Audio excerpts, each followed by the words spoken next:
bienvenue à notre podcast. Bienvenue à cette partie 2 qui était pas voulue, mais on va faire une partie 2 en fait de notre précédent épisode qui était sur nos auteurs préférés. On a eu une petite problématique technique, mais dans le fond, ça va juste faire en sorte que ça va faire 2 épisodes séparés, mais c'est la même thématique. Ça va juste être moins long comme épisode. Exact. Donc aujourd'hui, on va vous présenter les autres auteurs qu'on voulait vous parler, les auteurs qu'on voulait découvrir aussi prochainement. Exact. Mais comme d'habitude, c'est sûr qu'on va commencer en parlant de ce qu'on a lu dernièrement. Oui. Dernière chose qu'on a lu, ce qu'on est en train de lire, puis notre prochain livre sur notre radar. Fait que veux-tu commencer? Ouais, je peux commencer, mais dans le fond, ça va faire un peu une continuation avec le dernier épisode parce que j'ai terminé ma lecture de Divine Rivals, qui est en fait le premier tome de la duologie Letters of Enchantment de Rebecca Ross. Et ma foi, c'était une lecture vraiment délicieuse. Oui. J'ai vraiment aimé ça. Pour vrai, ça se lit vraiment vite. Surtout avec les lettres qui entrecoupent l'histoire. C'est assez prenant. Au début, ça m'avait pris un petit peu de temps de m'embarquer dans l'histoire, mais vraiment, là, on se sentait comme dans un contexte de guerre, puis c'était vraiment... On voyait que les enjeux étaient grands, puis la romance aussi autour de ça avec nos deux personnages principaux, Roman et Iris. Donc, ouais, vraiment le fun comme lecture. Tu l'as aimé. Oui! C'est un de mes livres préférés. C'est ça, t'as bien fait de me le recommander pendant je sais pas combien de temps. Oui. Toi, qu'est-ce que t'as lu en dernier? Oui, ben, je vais vous montrer. Donc, ma dernière lecture, moi, c'est Bride de Ali Hazelwood, qui est justement un livre que Laurie m'avait acheté pour ma fête, que j'ai gardé pour l'automne. Donc, c'est une romance paranormale. Il y a quand même un monde fantastique autour, mais tu sais, c'est plus comme vendu comme une romance paranormale, là. Oui, surtout avec l'auteur Ali Hazelwood qui est comme spécialisé dans les romances. C'est son premier, justement, qui est un peu divergent de la romance contemporaine. Mais t'as aimé ça? J'ai vraiment aimé. Oui? Au début, pas que j'étais pas sûre, mais ça a pris un petit peu de temps à entrer dedans. Au début, tu sais, la romance n'arrive pas au début non plus. C'est comme plus un slow burn quand même. Mais, tu sais, ça reste tout le temps intéressant. C'est tout le temps quelque chose qui se passe. Que même si c'est pas la romance, ben, tu sais, t'as envie de continuer. Fait que, pour vrai, j'ai vraiment aimé ça. La romance était vraiment le fun aussi. Fait que j'ai vraiment eu du fun à lire ce livre-là. Je pense que j'ai donné un 4.5 étoiles. C'était pas tout à fait un 5 de comme d'être vraiment comme obsesse, là, mais j'ai beaucoup aimé, puis cool. Je suis très contente d'avoir lu. J'ai vraiment hâte de le lire. Oui, c'était pour l'automne, pour vrai. Ouais, ça file. Ben, c'est un vampire puis un loup-garou, dans le fond, là. C'est ça. Ouais, elle, c'est un vampire, puis lui, c'est un loup-garou. Fait que t'apprends aussi, c'est comme chacun un peu les espèces, on peut dire. Les caractéristiques de chaque race, là. Ouais, c'est ça, un peu. C'est bon. En tout cas, ouais, j'allais beaucoup aimé. Ah, c'est cool. Tu lis quoi en ce moment, toi? En ce moment, ben, c'est la suite logique, en fait, de Divine Rivals, qui se trouve à être Rootless Vows. Donc, c'est celui-là ici. Fait qu'on a le même, ben là, ça, c'est le sans le Dust Jacket. Mais dans le fond, c'est le même principe. En fait, là, ça commence presque directement après le premier. J'étais vraiment contente, en fait, de pouvoir lire le deuxième tout de suite après parce qu'il y avait quand même eu un délai là d'à peu près 1 an entre la sortie des deux. Ouais, ben souvent, c'est pas mal ça d'habitude. Ouais, c'est ça. Ben, tu sais, c'est très raisonnable en même temps. On s'entend, il faut quand même prendre le temps de tout écrire ça. Mais agréablement surprise. À date, là, j'ai à peu près 50% de lu. Puis sincèrement, là, pour ceux qui hésitent à lire cette duologie-là parce que justement, le deuxième a comme des moins bons commentaires, sincèrement, je sais pas d'où sortent ces commentaires-là parce que moi, personnellement, j'aime quasiment plus le 2 que le 1 à date. C'est ça. Puis justement, c'est un peu ça mon opinion, moi aussi. Parce que quand je l'ai lu, il venait juste de sortir. Tu sais, je l'avais précommandé, fait que j'ai lu tout ça, fait que j'ai comme pas vu vraiment d'avis en ligne, puis moi je l'ai vraiment beaucoup aimé, tu sais, autant que le premier, je trouvais que c'était une duologie vraiment parfaite. Puis là, ben après ça, les mois après, j'ai vu des gens le lire puis qui l'avaient pas tant aimé. Fait que là, on dirait que je me remettais en doute, bon, mais regarde, c'est juste moi. Puis finalement, je sais pas, moi je suis vraiment du même avis que toi parce que je trouve qu'avec le deuxième, on va chercher vraiment plus de profondeur dans l'histoire, puis bon, je sais que peut-être que les gens qui sont un peu plus romance, c'est parce que peut-être que c'est parce que ça vire vraiment plus fantasy, tu sais, on comprend un peu plus la politique autour puis tout. Mais moi, je trouvais justement que ça apportait tellement de justification, puis on apprend à comprendre c'est quoi justement le vrai enjeu derrière la guerre, c'est quoi qui s'est passé entre ces deux divinités-là qui sont fictives, mais dans le fond, tu sais, je trouve que ça ça apporte de la profondeur à date, puis j'ai hâte de voir, là, honnêtement, il y a notre Roman, en fait, qui est vraiment rendu dans le pétrin, là, mais en tout cas, je veux pas non plus trop spoiler, fait que j'essaie de peser mes mots un peu, là, mais ouais, je trouve qu'il y a des beaux enjeux qui sont apportés dans le deuxième, puis Oui, vraiment. à date, j'aime vraiment ma lecture. Ça complète vraiment le premier tome. Ben, sinon, c'est ça. s'il y avait pas eu d'autres tomes, ça aurait été comme, OK, mais comme, il manquait un peu quelque chose. Ben, c'est ça, ça aurait manqué un peu de contenu, puis ça aurait fini vraiment en queue de poisson, je trouve. C'est ça. Fait en tout cas, moi aussi, je l'ai beaucoup aimé, puis... Puis, petit ajout de personnages aussi à mesure, là, dont le conducteur, là, le postier de course, là, que moi, je l'aime beaucoup, là, j'ai oublié son nom, là, mais il est nice. Fait que j'ai bien hâte de voir la suite de cette histoire-là. Dans le fond, probablement dans les prochains jours, je vais réussir à le finir. Fait que, voilà. Toi, qu'est-ce que tu lis en ce moment? Oui, je vais juste mettre mon... Ça, on n'a pas dérangé, parce que là... Marianne m'a envoyé des messages, ça. OK. Donc, moi, pour ma lecture actuelle, j'étais dans un gros projet. OK. Parce que j'étais en train de faire la lecture tandem dans la série Throne of Glass. Donc, je suis en train de lire Empire of Storms, qui est le 5e je crois tome, que oui. et Tower of Dawn, qui est le 6e tome. Dans le fond, je les lis en même temps parce que les deux histoires se passent chronologiquement en même temps, sauf que dans vraiment deux endroits différents là, du monde où c'est qu'ils se retrouvent. Exact. C'est ça vraiment qui était recommandé. Puis là, ben, Laurie, elle l'avait fait, puis elle m'a recommandé aussi. Donc, ça, je suis en train de faire. Je suis rendue à peu près comme 40-45% de chacun des livres. Fait quand même, mais tu lis vraiment vite, honnêtement. Ben, c'est vraiment une semaine que je le lis, là. Ben, moi, je trouve que t'avances vite. Parce que moi, au début, ça m'avait pris du temps, là, parce que Empire of Storms est vraiment comme plein d'actions. Fait qu'à chaque fois que je le lisais, ça allait. C'est plus comme Tower of Dawn que justement, t'as vu que c'est plus lent. Mais c'est pour ça que moi, personnellement, n'importe qui veut lire cette partie-là de la série de Throne of Glass, je recommande à tout le monde de lire les deux en même temps. Parce que ça se passe exactement en même temps, juste à deux endroits différents. Puis en plus, c'est que ça permet vraiment d'apprécier plus chaque livre. Oui, c'est ça. Puis en tout cas, peut-être un truc, tu sais, à la place de, mettons, lire les deux livres physiques, sont quand même deux bonnes briques, ben, je lis, mettons, Empire of Storms, la version papier, puis sur ma liseuse, je lis Tower of Dawn. J'avais fait la même chose. Tu sais, justement, c'est pas comme, tu sais, c'est pas tannant de devoir traîner deux gros livres, de là, tout le temps échanger, puis là, en plus que, tu sais, en tout cas, moi, je trouve que lire sur la liseuse, je lis plus vite. Effectivement. Ça fait que je me tente moins de lire aussi. Fait que je pense que ça l'a peut-être aidé au fait que je porte au travers quand même rapidement. Peut-être parce que moi, au début, j'avais commencé les deux en version papier, puis ça m'avait un peu découragée parce que c'est ça, on a un repère vraiment visuel de toutes les pages qu'il faut qu'on lise, là, parce que veux pas, c'est quand même deux briques, pardon, d'à peu près 600 pages chaque. Ah, plus que ça. Fait que genre 680, là. Ben, c'est ça. Fait que ça fait de la job, là. C'est beaucoup de pages, mais honnêtement, avec sur Google, là, il y a des guides, en fait, là, justement, de savoir, là, quel chapitre lire dans quel ordre. Puis honnêtement, ça aide vraiment parce que on fait juste suivre les chapitres, on les coche à mesure. C'est ça, se fait bien. On a vraiment un guide de comment le faire. Là, ben tu le fais pas n'importe comment. Non, c'est ça. Il y a des gens quand même qui ont pensé à faire ça, là, parce que effectivement, y aller au hasard, ça serait une grosse tâche. Là. Les premiers qui ont fait ces trackers-là, d'ailleurs, on les salue parce que définitivement, ça aide. Fait que prochaine lecture, moi, que je pense faire, j'hésite entre deux, en fait, puis ça va avoir... je sais pas, en fait, vers quel mood me virer, parce que dans le fond, j'avais déjà un peu parlé de ce livre-là, qui est The Seven Husbands of Evelyn Hugo. C'est quand même une histoire connue aussi, là, pour ceux qui suivent les livres sur Instagram, BookTok, tout ça.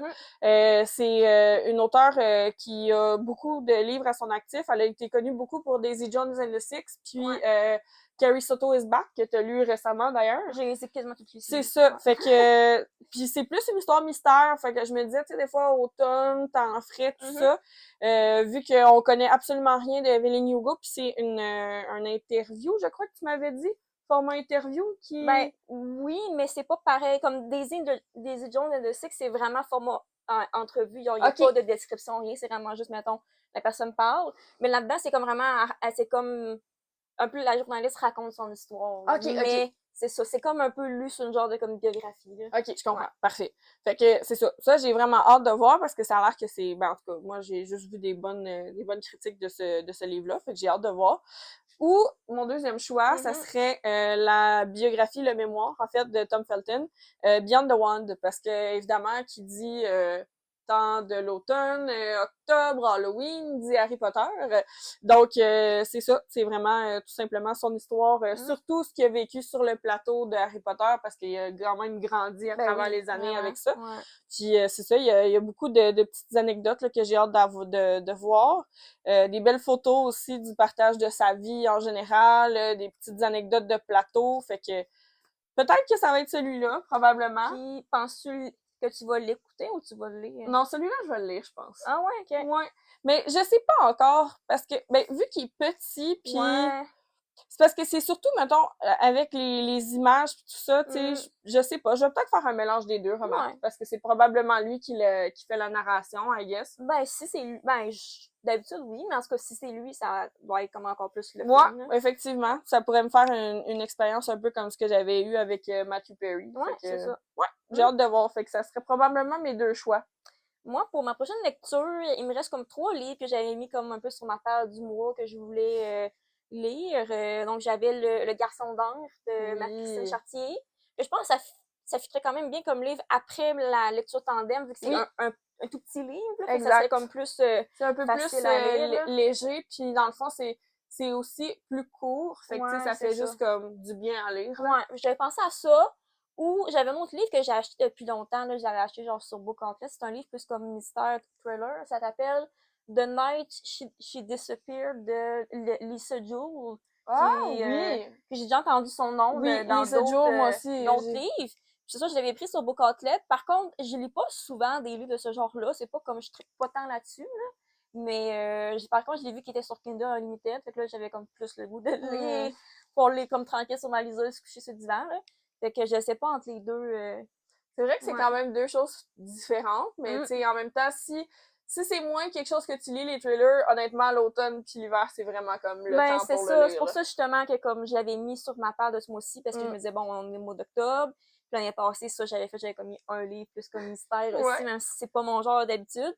Fait que je pense que ça va vraiment être après ma lecture, c'est quoi que ça va me tenter de lire, là. Ben oui, vas-y selon Ouais, ton mood. c'est ça. Vive le mood reading. Ouais. Elles sont juste à Bon. la Bon, ben on a une nouvelle mascotte qui vient se rejoindre à nous. C'est ma petite pipi. Charlotte, Oui, la c'est fille à laurier. exactement, c'est ma fille. Une petite cavalier King Charles qui a bientôt 2 ans. Oh, regarde ça va. En novembre, le 19. Oh, yeah. Oui. Déjà. Et voilà, voici Charlotte. Bon, est-ce qu'on y va pour présenter le reste de nos auteurs préférés? Oui, donc prise 2. Charlotte, tu vas-tu rester avec nous? Oui. Oh, sûrement. Oh, oui. Tu vas faire ta grosse guidou. Oui. Parfait. Voulais-tu commencer? Je vais y aller. Donc, prochain auteur que je voulais vous parler, que j'ai déjà parlé dans l'épisode de nos séries préférées. Oui. J'ai parlé de cette série-là, dans le fond, Windy City. Ça, c'est juste le 4e tome, là. Fait que c'est pour ça que c'est pas le même que dans la vidéo. Mais l'auteur, en fait, là, c'est Liz Tom Forday. Que ça a l'air que j'ai appris, il fallait le dire Ah, comme ça. ouais! Ouais. Tom Fordy! Oh mon dieu. Tom On est Fordy? désolé, Liz. Ou Tom Fordy? Ah, je suis plus sûre, ok? Mais j'ai vu ça dans une vidéo récemment, là, en tout cas. Ok. Moi, Liz. je disais tout le temps Tom Ford. Mais On moi est aussi. désolé. Mais En tout dans cas. le fond, effectivement, ça fait du sens vu qu'il y a le E, là. En tout cas, Liz. Liz? Elle a une série. On la salue. Elle a une série de romans sportifs qui a différents sports aussi, là, ou si vous voulez vraiment en apprendre plus, la vidéo sur nos séries, j'en parle en masse. Exact. Donc là, j'ai amené son dernier tome, Play Along. Ce que j'aime de son écriture à elle, c'est que je trouve tellement que chaque personnage est unique. Des fois, dans les romans sportifs, c'est que je trouve que les filles sont toutes pareilles ou les gars sont tous pareils. Ils ont Ça comme va toutes rapidement la dans même les personnalité. clichés, là, ouais. C'est ça. Fait ce que j'aime, c'est que c'est vraiment des personnages uniques. Tu sais, oui, c'est des romances, tu sais, qui, tu sais, peut avoir des moments qui sont plus comme, tu sais, légers, plus cute, mais, tu sais, chaque personnage a quand même, tu sais, une profondeur, une raison pourquoi ils sont de la façon qu'ils sont, dans le fond. Fait que justement, tu sais, ça permet vraiment d'apprendre à connaître les personnages, puis à t'attacher aux personnages aussi, surtout que ça que j'aime dans ces livres. Donc, à date, je crois que peut-être qu'il y a le premier livre qui a été traduit en français, mais les autres vont s'en venir à un moment donné. Ouais, parce qu'ils sont quand même récents aussi, ces Ouais, livres-là. c'est ça, mais en tout cas, moi, j'adore toujours ces livres-là. Chaque fois qu'il y en a un qui sort, je précommande, puis j'ai bien hâte de Ah les non, c'est clair. les Puis je recevoir. trouve tellement que ça a l'air attirant. Moi qui aime même pas tant les... Ben, pas que j'aime pas, mais je suis pas portée à lire des romans sportifs, mais ce tome-là en particulier, Play Along, moi j'ai hâte de lire. Oui! Bon, fait que ça, c'était... Définitivement sur mon radar. Ouais. Parfait, lise Tom Ford, excellent. Oui. Tom Fordy. On sait pas. On sait pas, finalement. Moi, dans le fond, la première auteure que dont je vais parler, en fait, là, c'est Prisca Poirier. J'ai malheureusement pas les copies physiques des livres que j'avais d'elle avant parce que je les ai transférés à ma cousine. Mais c'est dans le fond, c'est Le Royaume de Lénacie qui m'avait fait découvrir, moi, cet auteur-là. Pourquoi ça a été marquant? Je pense que, ben, déjà en partant des lectures jeunesse comme ça qui viennent chercher notre nostalgie. C'est marquant. Exactement. Et oui, on se souvient tous des livres qu'on lisait quand on était jeunes. Exactement. Ça, puis Amos d'Aragon, là, de Brian Perrault, je dirais, c'est pas mal mes deux séries go-to, là, que je me souviens beaucoup. Puis vraiment, Le Royaume de Lénacie, j'ai pas découvert encore, à ce jour, des livres qui expliquent aussi bien un monde sous-marin que dans Le Royaume de Lénacie. Personnellement, même si c'est considéré comme de la lecture jeunesse, je le recommanderais à n'importe qui. C'est super le fun comment que on apprend à naviguer, drôle de jeu de mots, là, à naviguer dans ce monde-là du Royaume de Lénacie. Puis, ce que j'avais vraiment trouvé cool, c'est que l'année passée, quand on est allé au Salon du Livre, on avait croisé Prisca Poirier à Rimouski. Puis c'est là que j'ai su qu'elle avait continué la série, puis moi, je le savais pas. Fait que, dans le fond, juste pour avoir le repère, là, je m'étais fait une note. Dans le fond, les originaux que moi j'avais lus, là, c'était les tomes de 1 à 5 qui étaient sortis comme de 2009 à 2012. Fait que, tu sais, ça faisait quand même un petit bout de temps. Mais le 6, 7, 8 et 9, fait que dans le fond, c'est comme la suite où est-ce qu'on suit les filles, en fait, de Marguerite, qui est la personnage principale. Ben, dans le fond, ça c'est sorti en 2021 jusqu'en 2023. Ouais. C'est ça. Fait que moi, j'étais super contente de voir que c'était sorti. Sinon, ben, il y a aussi une autre série, là, qui est Les Éternels. Puis, une autre série aussi qu'elle a sortie, là, qui est Seconde Terre. Fait que ça, c'est deux autres séries que moi, j'avais pas nécessairement lues, mais vraiment, là, Le Royaume de Lénacie de Prisca Poirier. Puis en plus, c'est une auteure québécoise, elle vient de Granby, puis c'est aussi conférencière, fait que j'ai jamais eu la chance d'assister à une de ses conférences, mais je sais qu'elle fait, entre autres, beaucoup de travail, là, en orthopédagogie avec les jeunes. Fait que, voilà. Prisca Poirier, c'est vraiment une autrice qui a été marquante pour moi. Moi, ensuite de ça, vous avez parlé de ces auteurs-là dans, encore une fois, l'épisode sur nos séries. Oui. En même temps, je pense que c'est normal que mes auteurs préférés Ben, ont mes séries préférées. Exactement. À un moment donné, Sinon, c'est comme il y a quand même un lien, là. C'est normal, là. Donc, c'est Krista et Becca Ritchie qui ont écrit la série Addicted et la série Calloway. J'ai vraiment expliqué comment ça fonctionnait dans l'épisode des séries. J'ai amené juste comme un des livres dans la série pour vous montrer un exemple, là. Donc, vraiment, eux, ils ont créé même si c'est des livres, c'est vraiment comme romance, vie de tous les jours. C'est pas dans un monde fantastique, mais ils ont quand même créé un monde qui paraît vraiment réaliste. T'sais, les personnages, justement, sont chacun très, très différents. Ce qui fait que c'est ça, là, tu vois pas tout le temps le même personnage qui revient, mais comme un nom différent. Fait que tu t'attaches au personnage pour des raisons différentes. Tu peux t'identifier au personnage pour plusieurs raisons aussi. C'est des personnes qui sont complexes, qui ont des problèmes aussi. C'est pour ça que c'est le fun de les suivre puis qu'il y a autant de tomes. Je pense qu'il y en a 10 en tout. Là, quand parce même. qu'il y a des problèmes à résoudre. Puis oui, c'est ça. Puis tu m'avais déjà parlé aussi qu'avec le temps, c'est comme leur degré de célébrité aussi qui monte. Fait que là, l'enjeu monte c'est aussi. Ça, ils deviennent tellement connus que comme dans ce monde-là, c'est comme un peu la famille Kardashian. Mais genre peut-être moins superficielle. OK. C'est bon. Ça ressemble un peu à ça. Donc, c'est pour ça que j'aime beaucoup ces auteurs-là, parce que les personnages, ils paraissent tellement réels, ils paraissent comme s'ils existent pour de vrai. C'est des vrais comme célébrités, un peu, là.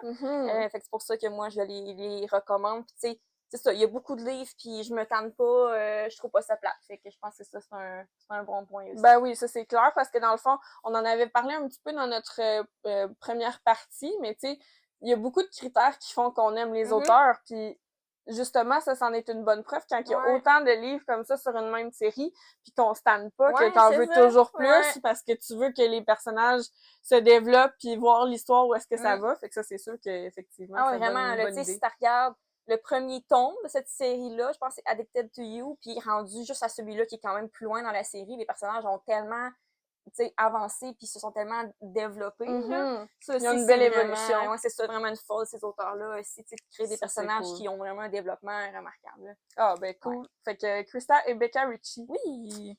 Nice! Ben moi, prochain auteur, en fait, qui récemment est devenu dans mon palmarès, en fait, là, c'est justement Rebecca Ross. Parce que dans le fond, c'est la duologie, là, justement, dont j'avais parlé, là, Letters of Enchantment. Donc, pourquoi en particulier cet auteur-là? Je pense que même si ça fait pas longtemps que j'ai lu les livres, c'est clair que ça va me rester en tête comme type d'histoire.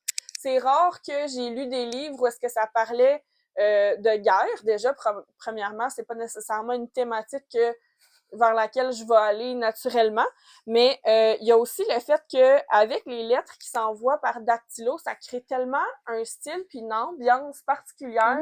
On a vraiment là l'impression que on est avec eux dans leur correspondance. On a hâte de voir la prochaine lettre qu'ils vont s'envoyer. On a hâte de voir toutes les petites les petites informations qui vont se dévoiler à mesure. Puis moi, je trouve ça le fun parce que sans nécessairement que ça soit concentré plus sur un personnage ou l'autre, on a tout le temps un petit peu accès aux pensées de chaque personnage, surtout Roman et Iris, évidemment.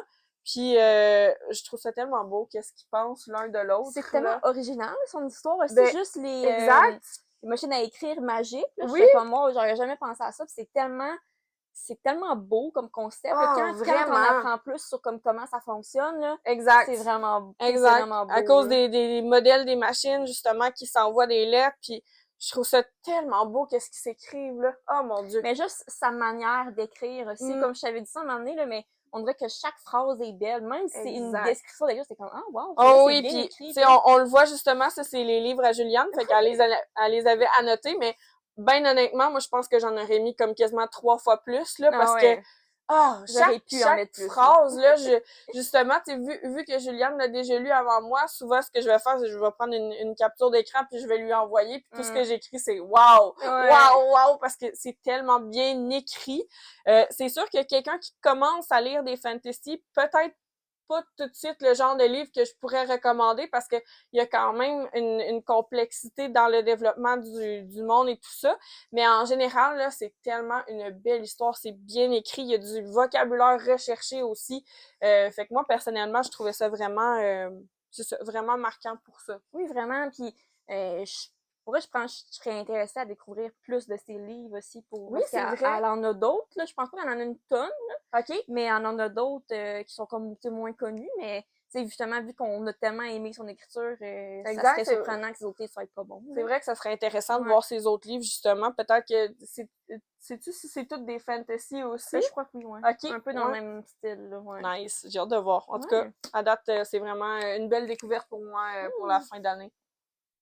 Dernier auteur que je voulais vous parler, on reste dans le fantastique justement, là, c'est Stephanie Garber. Elle a, je crois, 2 séries. Donc, on a Caraval et Once Upon a Broken Heart qui se passent dans le même monde, mais c'est des personnages différents. Donc, moi, j'ai lu seulement cette trilogie-là pour le moment, mais j'aimerais ça lire Caraval quand même bientôt. Donc, justement, je trouve que elle, son écriture peut ressembler un peu à Rebecca Ross dans le sens que c'est une écriture qui peut être quand même poétique, une belle écriture, quelque chose de plus recherché un peu que juste comme dire les faits puis c'est tout, là. Ouais. Puis justement, elle aussi, elle a créé un monde vraiment original, tu sais, que tu le sais, justement, que j'ai pas vu ailleurs, qui fait un peu comme conte de fées aussi. Oui, c'est ça fait beaucoup fairy tale, c'est ça. C'est le fun aussi, justement, ce genre de langage-là avec un vocabulaire recherché parce que ça fit un peu avec le fait que c'est comme un univers de fable puis que ça fait tout de suite un peu je sais pas comment expliquer ça, mais ça fait différent avec le monde, là, que c'est peut-être différent que, mettons, un livre avec des dragons, puis là, des batailles pis tout, Mhm. c'est un petit peu différent. Fait que justement, je trouve ça vraiment original, comment qu'elle a créé le monde aussi. Tu sais, dans chaque tome, justement, il y a des, tu sais, il y a des choses que t'apprends, là, t'as envie de continuer. Mhm. Fait que c'est vraiment une trilogie que je recommande. Puis justement, j'ai vraiment hâte de lire, là, plus de ses livres pour, c'est ça, continuer à lire son écriture. Donc, je voulais quand même vous en parler pour vous Oui, parce que montrer. quand même, Ouais. ces séries-là, on les voit passer beaucoup Quand même pas aussi, là. mal, ouais. Ils ont été très, très populaires. Puis Caraval en particulier avait été sorti quand même il y a quelques années. Puis là, ils ont ressorti vraiment en popularité depuis que cette Ouais. série-là est... Parce que dans le fond, c'est vraiment la suite. Ben, c'est une suite, sauf que c'est pas les mêmes personnages. Donc, t'as pas OK. besoin de lire absolument Caraval avant de le lire. OK. C'est sûr qu'il va y avoir peut-être des choses là-dedans que tu sais qui se sont passées là, OK. avant, mais vu que c'était quand même peut-être, je pense, un an, je les ai lus. En tout cas, un petit peu moins dans un an, là, ben, tu sais, je me souviens pas de tout en particulier, fait que ça me dérange pas de Ben lire non, c'est ça. Puis ça Caraval peut être après, là. intéressant aussi des fois quand c'est pas nécessairement d'ordre logique, tu peux Ouais. lire un ou Je sais l'autre, qu'il y a là. même, tu sais, des petits articles de journal. Oh, c'est J'avais oublié ça, mais cute! ouais, ça fait comme Bridgerton un peu des fois. Genre, Mhm. ils parlent de les rumeurs, de qu'est-ce qui se passe au château, Ah, pis tout, c'est là. cool. Ouais. Fait que c'était Nice. mon dernier auteur préféré que je devais parler Parfait. aujourd'hui. Puis moi, ben ma dernière, en fait, c'est Suzanne Collins, que probablement tout le monde connaît maintenant parce que c'est celle qui a écrit la fameuse trilogie de Hunger Games. Moi, en particulier, j'ai lu récemment, ben en fait, j'ai écouté parce que je l'ai écouté en format audio. C'est The Ballad of Songbirds and Snakes, qui se trouve à être l'histoire qui s'est passée. En fait, lorsqu'on est avec Katniss, c'est le 74e Hunger Games. Celui-là, ça se trouve être le 10e Hunger Games, donc plusieurs années avant. Puis on retrouve en fait l'histoire d'origine du President Snow, qui est vraiment un personnage intéressant. Moi, sincèrement, je trouve que cette lecture-là, ou même avec le film, là, c'est quelque chose qui vient chercher vraiment quelque chose que j'aime par rapport à étudier comment que le comportement humain dans une situation aussi extrême que les Hunger Games peut faire en sorte que les mauvais côtés de l'humanité ressortent. C'était vraiment intéressant comme lecture. Je m'étais déjà attachée énormément à cet univers-là avec la première trilogie, mais on dirait que cette histoire-là en particulier de Ballad of Songbirds and Snakes a vraiment comme confirmé le fait que Suzanne Collins, j'aime beaucoup son écriture. On se sent tellement pris par les sentiments de chaque personne, le sentiment d'urgence, je trouve, dans chaque scène, comment la survie devient vraiment un enjeu, puis c'est vraiment spécial comment que c'est écrit. Je trouve que cette histoire-là en particulier, qui est un prequel, est plus mature un peu que la première trilogie. Ben, c'est ça l'impression que j'avais eu moi aussi. Juste le fait que le livre soit plus épais.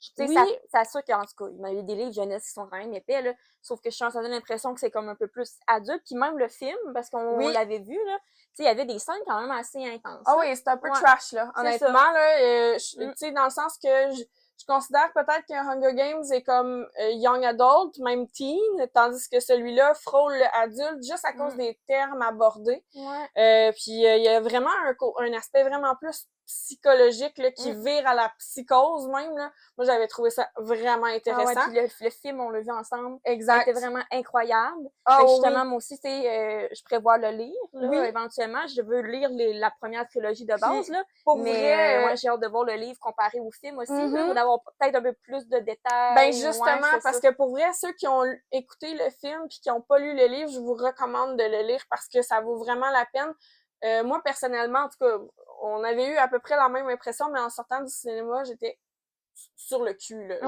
J'en revenais pas, là. Je comprenais pas qu'est-ce qui venait de se passer. La fin est vraiment particulière. Fait que là, ça arrive, bang, c'est fini. C'est ça. Genre, on comprend pas. Autant que le début, c'était vraiment un installement vraiment lent, puis après ça, le rythme, là, ça va de plus en plus en accélérant. On comprend plus rien qu'est-ce qui se passe. Puis là, à la fin, là, c'est comme, oh mon Dieu, qu'est-ce qui vient de se passer? Fait qu'on dirait qu'on comprend un petit peu plus, justement, parce qu'avec le livre, on a plus le temps de comprendre qu'est-ce qui se passe dans la tête des personnages. Fait que non, vraiment, ça fait partie de mon top. Puis j'ai vraiment hâte de voir aussi Sunrise on the Reaping. Ah oui, moi aussi, j'ai hâte. Qui se trouve à être, en fait, le mentor de Katniss dans les 74e Hunger Games, qui est Haymitch Abernathy.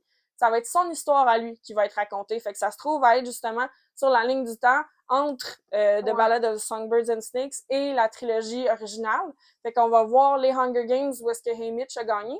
Je trouve ça quand même intéressant d'avoir ce genre de prequel-là parce que autant qu'on sait que les personnes, tu sais, on sait que c'est un victor, fait qu'on sait qu'il va survivre. Fait que c'est pas comme Katniss qu'on savait pas si elle allait survivre, mais c'est tout ce qui vient à côté, là. C'est le world building de Susan Collins, là, moi, ça me fait capoter. Genre, faut quand même y avoir pensé, là. Ben, c'est ça qu'en même temps, il y a tellement de livres qui se sont inspirés de son, tu sais, vraiment les Hunger Games. Du principe des trials, des compétitions. Des épreuves, ouais. Que justement, c'est comme quasiment comme l'original, un peu, là. Ben, un peu, ouais. De lire, là. Effectivement. Tu sais, ça revient vraiment à la base, puis tu sais, c'est rien pour dégrader les autres, parce que souvent, tu sais, c'est juste comme l'angle qu'on va prendre pour parler justement des épreuves, exactement. Mais ouais, vraiment, je le recommande à n'importe qui a aimé la trilogie originale, là. Celui-là en particulier est vraiment génial, puis voilà, Susan Collins, je recommande à n'importe qui. Ça me donne vraiment hâte de les lire. Ben oui, tu peux le... Ben, c'est à moi, donc je vais le reprendre. Oui, exactement. Ben dans le fond, je te l'avais acheté un peu pour être capable de le lire aussi. Oui. Mais finalement, tu l'as écouté audio. Ben oui, ben c'est correct aussi. Puis honnêtement, le narrateur qui a fait The Ballads of Songbirds and Snakes a vraiment... je trouvais ça vraiment intéressant, premièrement, que ce soit un narrateur et non pas une narratrice, parce que souvent, les livres, c'est des narratrices. Ben, vu que ça suit President Snow, exactement, plus de vu sens, qu'on suit vraiment plus Coriolanus Snow, je trouve que ça faisait du sens, puis en tout cas, l'ambiance était vraiment le fun, fait que, voilà. Susan Collins. T'avais d'autres auteurs à présenter? Non, moi, ça serait pas mal la deuxième partie qu'on allait parler, là, que ce serait les auteurs qu'on voudrait le plus découvrir, là, prochainement. Oui.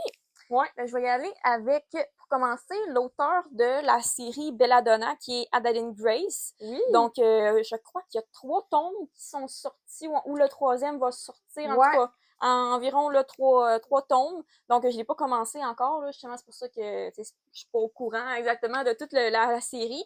Mais c'est un livre fantastique, un peu gothique aussi, qu'on m'a décrit, vu que c'est comme plus sombre comme histoire.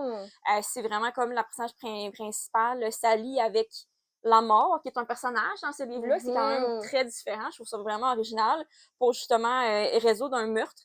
Fait que justement, j'avais comme mis de côté pour dire bon, je veux le lire cet automne parce que je trouve que justement avec ce thème-là, un peu comme tu sais, genre Murder Mystery, que ça faisait quand même assez automne. Exact. Donc, genre de découvrir l'écriture de cet auteur-là, voir justement comment elle a créé le monde, comment elle a créé les personnages, si je vais m'attacher aux personnages, comment elle va développer les personnages de la mort aussi, parce que c'est quand même assez c'est vraiment intéressant d'avoir ça comme personnage, là. Moi, le seul petite affaire qui me fait un peu penser à ça, c'est dans Harry Potter avec le conte de Biddle-le-Bard, là, les 3 frères avec la mort. C'est à peu près la seule chose que je vois parce que c'est vraiment, comme tu dis, c'est vraiment, ben, ça doit être tough en même temps d'avoir un personnage qui représente la mort. Fait que j'imagine que ça va être intéressant dans cette histoire-là. Ça me fait quand même penser à la duologie ou One Dark Window, qui est aussi décrite comme un peu une fantaisie gothique. Ça me fait penser quand même à ça sera pas pareil, là. Mais ouais, ça me fait penser à ça. Donc, je suis sûre que pour vrai, je suis pas mal sûre que je vais aimer ça. Ça fait un peu petit, ça fait un peu plus comme adulte, même si le personnage principal, je me sens mal de 19 ans, là. Mais ça fait un peu plus adulte que d'autres livres fantastiques qui existent, mettons, là. Fait que j'ai bien hâte de le découvrir. En plus, les couvertures sont super belles. Ah oui, c'est vrai. Les couvertures sont belles. Celle de le prochain aussi, le Foxglove, qui est vraiment cute. C'est toutes des fleurs et tout, là. Moi, la première auteure, en fait, là, que j'ai hâte de découvrir, c'est Audrey McNichol, en fait, qui est une auteure québécoise. J'ai eu la chance de gagner ce livre-là, en fait, dans un concours sur Instagram, puis ça tombe vraiment bien parce que j'avais vraiment hâte de découvrir cette auteure-là. Ce tome-là, en fait, ça se trouve être Bravestone, qui est sa prochaine trilogie, parce que c'est une auteure qui a fait 3 trilogies à date. Donc, sa nouvelle ici, qui sont tous à tendance historique, de ce que je comprends. Il y avait les frères Winchester, qui sont sa première trilogie, que moi, ça m'intéressait beaucoup de lire aussi, vraiment, parce que ça faisait un peu à la Bridgerton. Tous ces livres ont l'air bons. Exact, vraiment. Après ça, il y a eu la trilogie de Tennessee, qui a connu vraiment un bon succès aussi, parce que dans le fond, c'est comme un peu plus western, puis ça devient vraiment de plus en plus tendance. On dirait là, les romances un peu thématiques cowboy. Là, dans la première partie de notre épisode, t'avais parler, entre autres, de Elsie Silver, qui en a comme fait sa spécialité. Ouais, c'est ça. Puis, dans le fond, ça, Bravestone, ça se trouve à être à peu près la même tendance, là, plus country, mais un petit peu plus dans les années, plus, je dirais, ben, c'est les années 1880, parce qu'on le voit ici, là. C'est comme des chasseurs de primes, probablement style ruée vers l'or, je sais pas trop encore. Puis en même temps, je trouve ça intéressant aussi de lire un livre un peu comme j'ai aucune idée à quoi m'attendre, mais je sais que c'est une auteure qui gagne à être connue autant que qui est déjà beaucoup appréciée. Ah oui, moi je vois tellement tout le temps de bons commentaires sur elle sur Instagram que les gens apprécient son écriture, qui est quand même assez présente dans la communauté de lecteurs. Ben aussi, oui, là, c'est ça.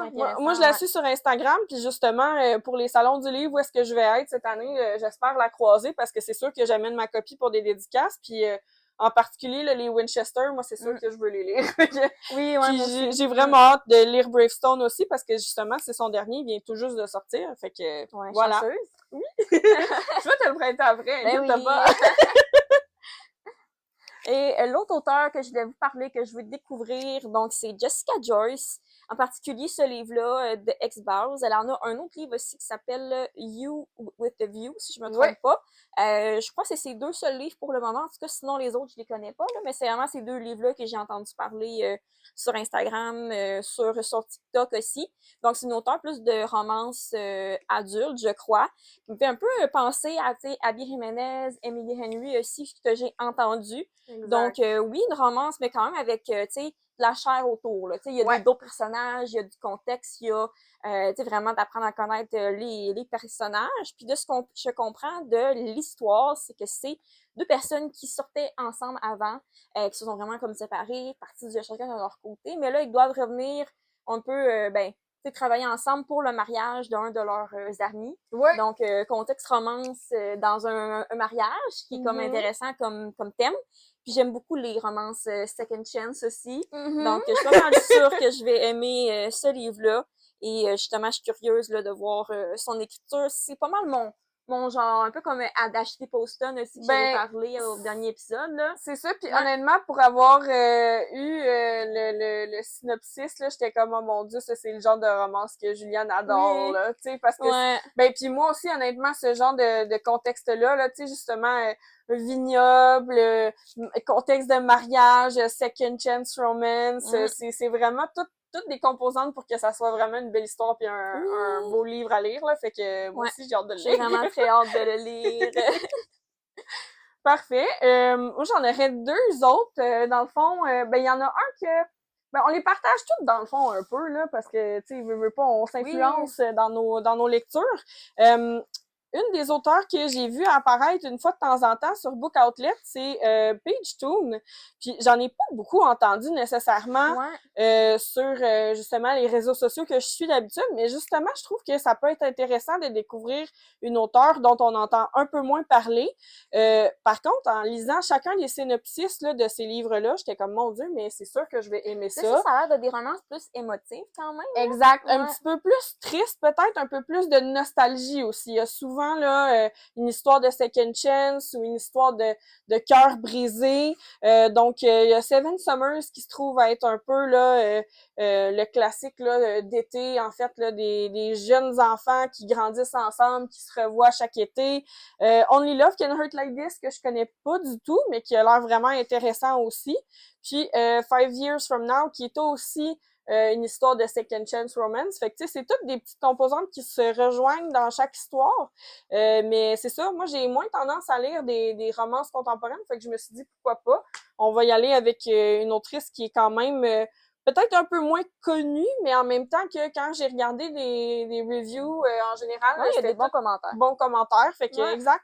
Puis je trouvais les couvertures vraiment cute. Tu sais, des fois, moi, ça m'apprend pas grand-chose hein, pour dire que je vais prendre le livre. Puis, tu sais, c'est des tout petits livres, sont vraiment pas épais. Fait que, tu sais, entre mes grosses fantasy, ça peut faire du bien, des fois, une petite romance comme ça. Vraiment. Fait que, il y a celui-là. Moi aussi, j'ai hâte de découvrir un peu son écriture. Paige Toon, exact. Moi, je pense que ce serait le genre de romance que j'aimerais. Romance plus émotive aussi. J'aime bien ça parce que ça fait que t'es plus connecté avec les personnages. Ben, exact. Ça rajoute une bonne profondeur aux personnages. Puis des fois, ça fait en sorte que, tu sais, il y a des enjeux qui sont plus expliqués parce que, tu sais, des fois, quand on a une romance un peu plus légère, ben, tu sais, ça peut faire du bien à lire, mais moi, j'aime bien quand on comprend le pourquoi des choses. C'est ça, ou tu sais, quand il y a des conflits, que ce soit des vrais conflits puis que ça fasse du sens. Ouais. Pas juste un conflit qui sort de n'importe où pis t'es comme, OK, mais Exactement. pourquoi, là? Qui a juste été rajouté là pour Ouais. faire du drama, là, Genre, mais ouais. ouais, c'est ça.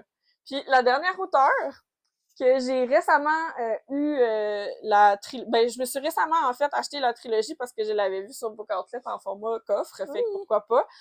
J'ai surtout entendu parler de son nouveau livre qui est Throne of the Fallen, mais que justement, pour ceux qui veulent lire Throne of the Fallen, c'est mieux de lire la trilogie que je vais présenter, qui est Kingdom of the Wicked. Donc, l'auteur, en fait, c'est Carrie Maniscalco. Et Juliane et moi, on suit une YouTubeuse qui s'appelle Sarah Caroli, qui ne cesse de parler de cet auteur-là, en tout cas depuis quelques vidéos qu'elle en parle. Quelques années, quand même, qu'elle en parle. Oui, là, c'est ouais, ça. même. Puis dans le fond, vraiment, ça m'a vraiment piqué ma curiosité. C'est vraiment une histoire de fantasy plus avec des épreuves, puis un peu plus sorcière aussi. Fait Plus que sombre, je trouve ouais, ça a l'air. un petit peu plus dark. Fait que j'ai vraiment hâte. Petit disclaimer, par contre, il paraît que dans la trilogie, le premier est un petit peu plus long, un peu moins, comment je pourrais dire, attrayant à lire, mais que ça va vraiment en montant en qualité. Fait que moi, c'est sûr que c'est quelque chose que j'aime parce que tant qu'à ça, quand on a une trilogie, c'est aussi bien d'aller en améliorant. Oui, en même temps, tant qu'à avoir acheté tout le coffret. Ben, c'est ça. Hein? C'est mieux d'avoir quelque chose qui est intéressant. Puis moi, ce que j'aime beaucoup, c'est que ça va un peu avec les péchés capitaux, parce que dans le fond, celui-là, c'est Wrath, qui est justement la colère. Fait que tu sais, tantôt tu parlais du fait que la mort est un personnage, mais là, dans celui-là, c'est la colère qui est un personnage. Fait que j'ai vraiment hâte de voir, puis elle va faire une espèce de j'ai pas le terme en français, un bargain, un marché. J'allais dire un deal. Un deal. Ouais, exact. Elle va conclure un marché un peu avec la colère pour sauver sa sœur. Fait que il y a beaucoup d'épreuves aussi là-dedans. Fait que j'ai hâte de voir, honnêtement. Moi, les petites trilogies comme ça, c'est toujours quelque chose qui m'attire. Puis voilà, j'ai bien hâte de voir où est-ce que ça va me mener cette lecture de Carrie Maniscalco. Est-ce qu'on finit avec notre petit jeu pour conclure la Ben vidéo? oui, Parce que là, la dernière épisode, on l'avait faite, mais il n'y avait pas de son, donc on a dû le couper. Ça a complètement coupé, donc on vous l'offre pour aujourd'hui. En espérant qu'on n'ait pas de bug aujourd'hui, mais on a bien vérifié nos choses. Notre jeu, c'est, on a des personnages de livres, de vraiment différents livres, puis là, ben, on se demande chacun, ben, Kiss, Marry, Kill avec 3 personnages. Exactement. Ok. On va sortir des personnages. On va pouvoir le bonifier éventuellement avec les livres qu'on a lus depuis la première fois, là. Parfait. Fait que je t'en sors 3.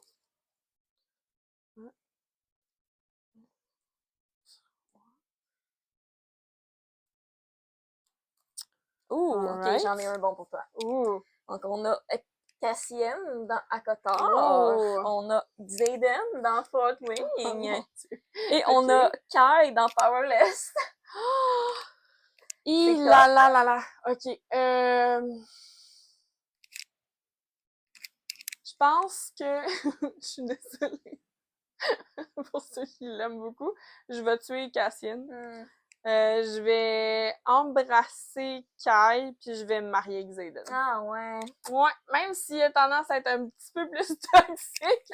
Moi, non, les Shadow Boys. Ouais, mais c'est dur pareil. Ben, moi, honnêtement, oui. Mais toi, tu marierais Kai, je pense, ouais. Ouais, vraiment. C'est ça que je me disais aussi. Ouais, mais tu sais, j'adore Xaden aussi, là. Ben oui. Puis Cassian aussi, là, mais bon, fallait les choisir. Exact, faut qu'on en choisisse.